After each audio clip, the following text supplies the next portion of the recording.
When we observe the universe through the naked eye, we think there is a non-unmoving universe. The immense activities in the universe started to be noticed only after the invention of the telescope. In a very long period of history, people thought the world was not moving and that the sun rotated around the world. Then, in the process that started with Copernic, Kepler, and Galileo, they discovered that the Earth rotated around the sun, which remained fixed. This discovery, which is regarded as a revolution, was very important, but it had not yet been discovered that the sun moved on its own orbit. Then, thanks to the advanced telescopes and the development of science, it was understood that the world rotated around the sun, which also moved.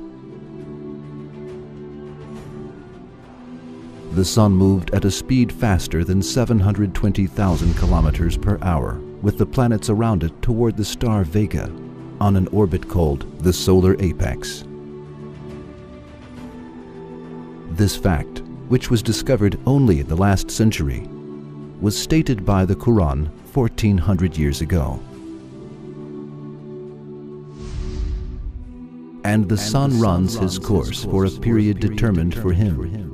That is the decree of Him, the exalted in might, the all-knowing. It is not permitted to the sun to catch up the moon, nor can the night outstrip the day. Each just swims along in its own orbit, according to law. It is He who created the night and the day, and the sun and the moon. All the celestial bodies swim along each in its rounded course.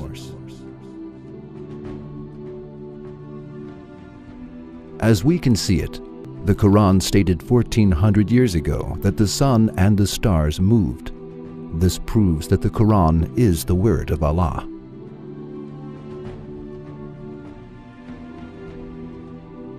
The Quran attracts attention to another scientific discovery about the movements of the sun through another verse. The following is stated in verse 5 of the chapter of As-Safat.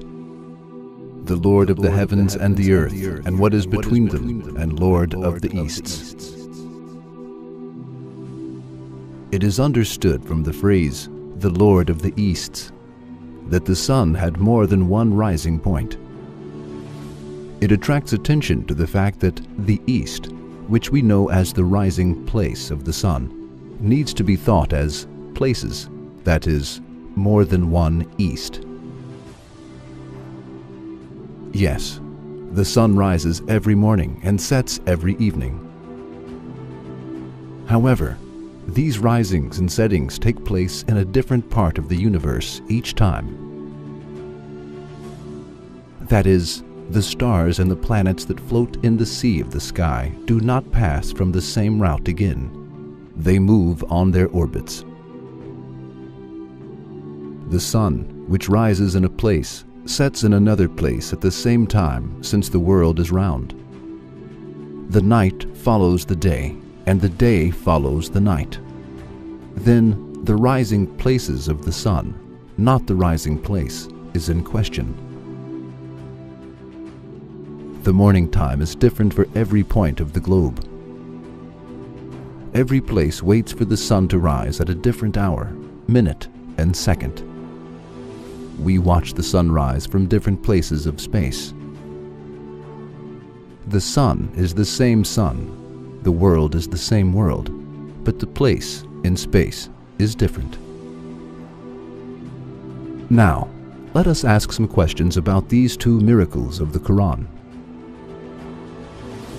1. Can the fact that the sun and the stars moved, something stated by the Quran 1400 years ago, was approved by scientists, be interpreted as anything but as the Quran is the word of Allah, who created the skies, determined routes there, and made the sun and stars move on that route? 2.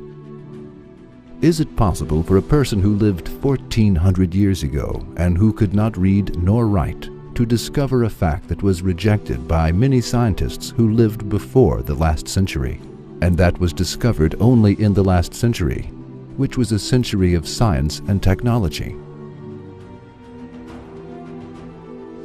Why should Hazrat Muhammad, peace be upon him, make these claims and risk his credibility by opposing the people of that century in a period when almost all of the knowledge about the sky was wrong and superstitious, and when people did not have anything like that on the agenda? All of these questions can only be answered by the fact that the Quran is the book of Allah. If it is accepted that the Quran is the word of a human being, hundreds of questions will arise. In that case, no scientific fact stated by the Quran can be explained. The only answer to this question that can persuade the heart and the mind is as follows. The Quran is the pre-eternal book of Allah and His address to humanity. Hazrat Muhammad, peace be upon him, is Allah's messenger and beloved slave. We believe in it.